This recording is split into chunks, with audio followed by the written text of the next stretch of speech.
The pursuit of history has always held a profound allure for me, a path illuminated by the narratives woven into the fabric of our collective memory. I was captivated from a young age on how my parents could vividly recount where they were during pivotal moments like Kennedy's assassination, the moon landing, Pearl Harbor, and other transformative events.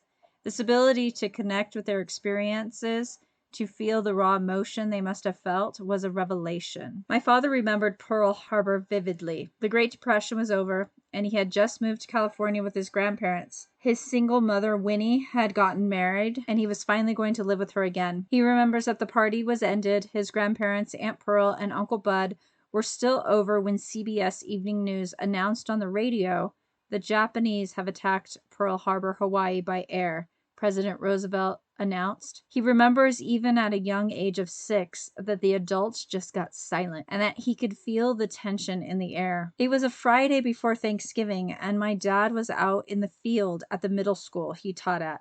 He was teaching PE when another teacher came out to yell at him that he needed to come in, that the president had been shot. He said that they gathered the students and moved to the front of the school where they lowered the flag. President John F. Kennedy was assassinated shortly after noon on November 22nd, 1963. CBS News broadcasted the Apollo 11 moon landing live, with Walter Cronkite anchoring the coverage. The broadcast began at 1:10 p.m. Pacific time, with the lunar module landing at 1:17 and the moonwalk beginning at 7:51 p.m. My family, even my brothers and sisters, remember that the TV was on for 2 days straight on CBS. It was summer and everyone was home. Dad, by this time, was a school principal, and our mom was a teacher. My siblings remember Mom calling them in from swimming and telling them we were about to land on the moon. As I've grown into adulthood, and now as a parent and educator myself, I find that I can reciprocate this gift of storytelling. I can share my own deeply felt reactions to historical milestones with my son and my students. For instance, the fall of the Berlin Wall in 1989 ignited in me a fervent belief in the triumph of democracy and the dawn of a new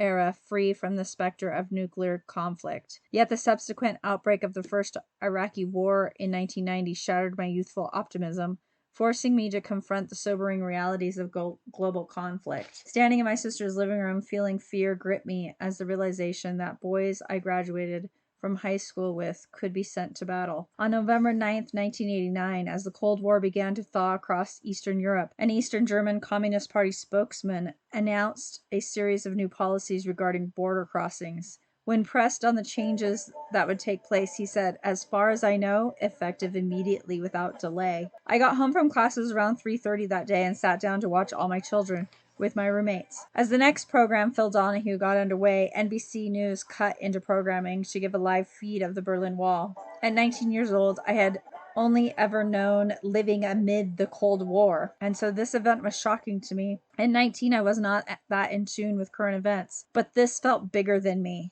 I actually remember thinking, I need to remember this. I need to remember where I was and what I was doing. We celebrated that night along with the Germans. Our whole apartment complex was abuzz with excitement. It was during those formative years, in the backdrop of Jesus Jones's "Right There, Right Now" blaring on the radio, that I realized I too was living through history. Like my parents before me, I came to understand that history isn't confined to dusty tombs. It unfolds in the present moment, shaping our lives in ways we may not fully comprehend until years later. This shift in perspective was profound. As a child and teenager, I had naively believed that history was a closed chapter, and that monumental events my parents spoke of were distant echoes of the past. But each passing decade has shown me otherwise. September 11th, the wars in Afghanistan and Iraq all underscore the restless march of history, alive and ever-changing. On September 11th, 2001, terrorists killed nearly 3,000 people and injured more than 6,000 others in the worst attack against the homeland in our nation's history. I was coaching figure skating early morning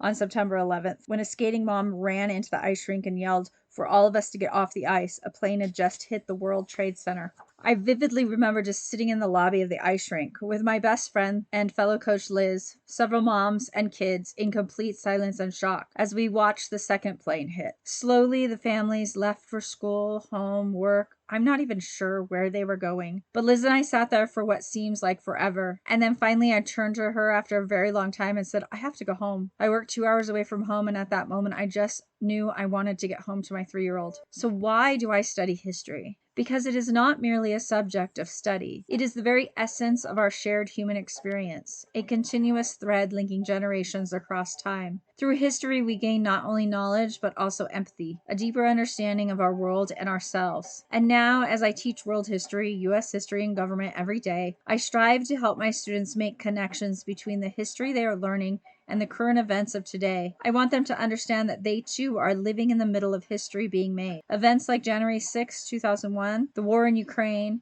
and the Israeli-Hamas conflict will be remembered and passed down to the next generation. I encourage my students to reflect on their emotions, reactions, and thoughts about these events, recognizing their significance in shaping the world they inhabit. Sitting in a ski lodge at Little Ski Hill doing homework, the TV in the corner was on CNN, and a newscaster broke in with breaking news. A mob of President Donald Trump's supporters descended on the U.S. Capitol, attempting to interfere with the certification of electoral votes from the 2020 presidential election. The rioters assaulted Capitol Police Force and ransacked the complex, destroying property and sending members of Congress and their staff into hiding in offices and bunkers. I just sat there in shock and awe. Right there before my eyes, our democracy was teetering. Where was the peaceful transfer of power? Why were people attacking police officers? It still boggles my mind. Through these efforts, I hope to instill in my students not just a knowledge of the past, but a deep appreciation for the interconnectedness of history and the present, empowering them to navigate the complexities of our world with informed perspective and empathy. Thank you.